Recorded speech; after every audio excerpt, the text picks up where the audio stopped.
Hello folks, today we are going to talk about the new kind of amazing firmware update that Lumix has just brought out.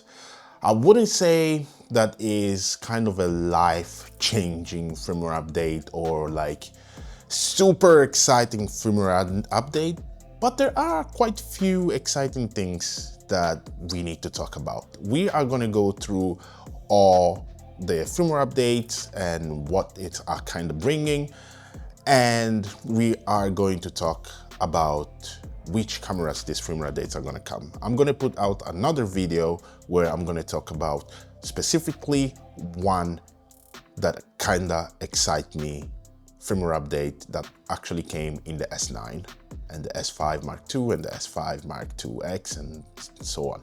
But let's get straight into the video. I have my phone here because there is a lot of things, so I needed to somehow grab everything. So the first thing that we have to say, finally, the Lumix Flow app is coming on the 20th of October. All the firmware updates will be released for us to be downloaded for who is not part of the Lumix creator crew and stuff like that. So from the 28th, we can actually firmware update our phones, app, the Flow app and the Lumix Lab app, and firmware update the cameras, and then your S5 Mark II, S5 Mark IIX, and GH7 will be compatible with the Lumix Flow app. Obviously, I decided to sell mine after a month. Lumix come out with the most exciting firmware update that I was waiting for since last summer. But it is what it is.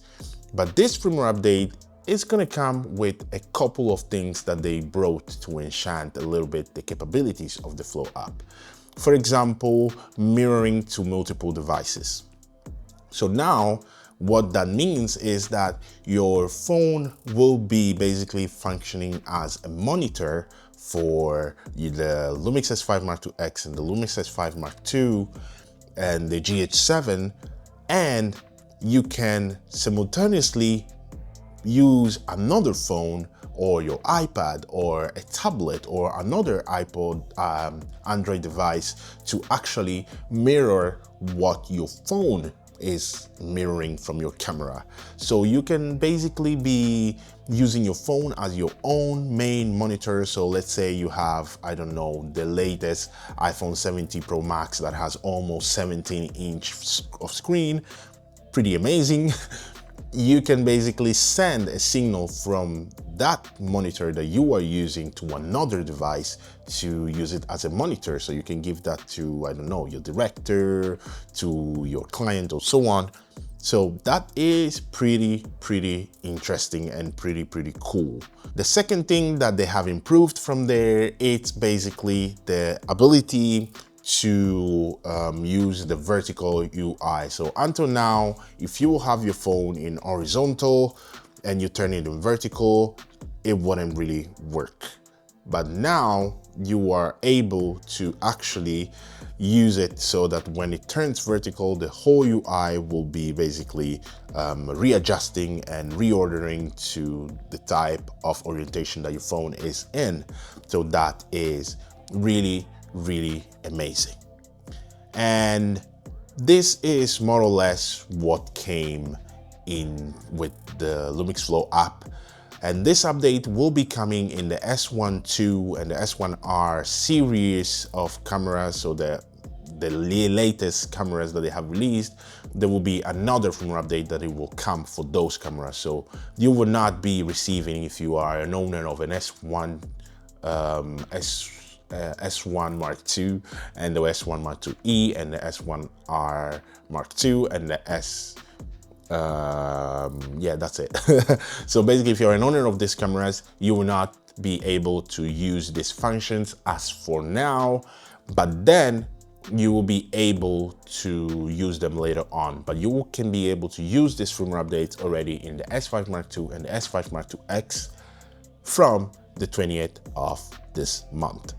So the S5 Mark II, the S5 Mark IIX, and the S9 will have the enchanted focus rig control. what it is. It's basically this capability that came with the S1R Mark II and the S1 Mark II and the S1 Mark II-E. There are so many names. Oh, well, the brightness keeps changing, going up and down, so please just stay with me. It's okay. Whatever. The video is more important. What is happening is completely fine. So you will be basically able to use your basically selected lenses, so lenses from Lumix that are capable to do this function. So your manual focus, so the focus ring can be or inverted. So now the focus ring is basically clockwise, but you can decide to do it anti-clockwise, anti-clockwise, or you can use it as basically set it as anything that you want. So if you want to set it to change a specific other setting, you can do it. So basically I think it's called mode ring or something like that, but you understand what I mean. And then you are basically possible now to use still with these 3 cameras, because this functions has already came with the newer cameras. Basically these cameras have the improved capability for Lumix S100 to 500 basically lens that just kind of came out, plus the teleconverter. So now they are compatible and everything, so the focusing and everything will be functioning as it should. So this is really, really cool. Then in the S5 Mark II, S5 Mark IIX, the S9, the GH7 and the G9 Mark II will have shutter speed limiter, which I haven't really used it, but for what I understood, you can basically set a minimum and a maximum shutter speed. I guess I will get to test it more when the release will come out, but more or less this is the function of what this shutter speed will do. Finally, the S5 Mark II, the S5 Mark IIX, the GH7, the G9 Mark II finally get the firmware update that initially came for the S9, the booting time. So now you have basically the startup speed of your S5 Mark II and GH7 and G9 Mark II and the S5 Mark IIX are finally improved. So from the previous, I think it was around 4 seconds, now about 2 seconds, your camera will be booting. It's still, I think, not as fast as the S9 though, because the S9 is really almost instant. But looking, for example, at the test that Richard Wong was doing, it was around like 2 seconds and then the booting time was there. So it's still better than before. So when it will come out, we will test it more, I guess. So now finally the S5 Mark II, the S5 Mark IIX and the GH7 will get the Bluetooth gimbal control. So basically now you don't need the cable anymore. You can basically use the DJI gimbals in combination with your S5 Mark II series and the GH7 and basically be able to control, you know, your shutter speed and aperture and ISO basically with the triggers on the gimbal itself. So that is really, really amazing. And this will be working mostly with the DJI RS4 Pro, DJI RS4 and the DJI RS4 Mini. The next firmware update that is basically coming for the S5 Mark II, S5 Mark IIX, GH7 and G9 Mark II is basically constant preview with flash. So earlier when you will put the flash on your cameras that have a hot shoe, you wouldn't be able anymore to basically constant preview your monitor. So basically it will deactivate. Now you can basically always preview your monitor before or while you're taking the pictures. And this is really, really good. So now I want to talk a little bit about this new firmware update for the Lumix Lab app, which I believe that this function can be a really cool one or cool thing, or be a total fail. I'm talking about the magic LUT function. So what it is basically a LUT creator, and I guess he used AI. So you can literally just be taking an image that you like, slap it on the app, so in the Lumix Lab app, in the magic LUT toggle, and it basically going to recreate as close as possible the colors of the image that you basically deliver into it, right? And then you can basically use this LUT that magic LUT creates to basically take pictures, and you can basically be using this LUT and can almost basically emulate the same colors, right? And this is where I think things can be a little bit tricky, especially for creators, right? Because creators have invested so much into creating LUTs, into creating things and to sell, that they can, like, you know, earn something for it because they dedicate their time.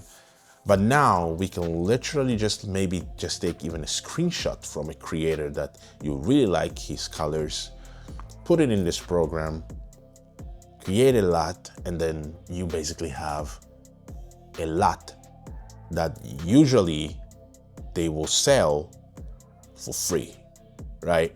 So this is where I think it comes more as a moral compass of, like, is it right or is it wrong?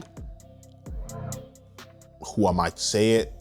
I'm nobody to say it, but I would like to know what your opinion is down below.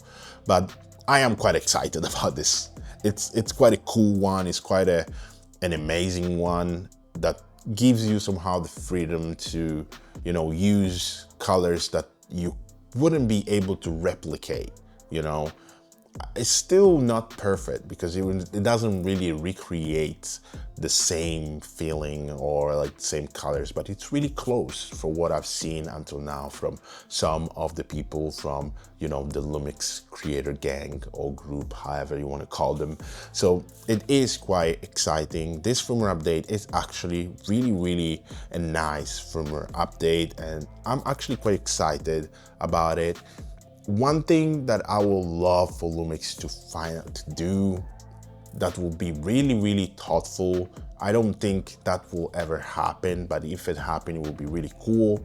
If Lumix, you are watching, which I doubt, but if you are watching, could we please in the future get the Lumix Flow up for the S9? Because the S9 equipped with the right gear and tools, it's basically an S5 II, right? So it can be used professionally. It can do a lot of amazing things professionally. So please, if you guys can, it would be cool to have it. But hey, this is it. This is all the firmware updates. Maybe I have maybe forgot something. So if I forgot something, please update us down below.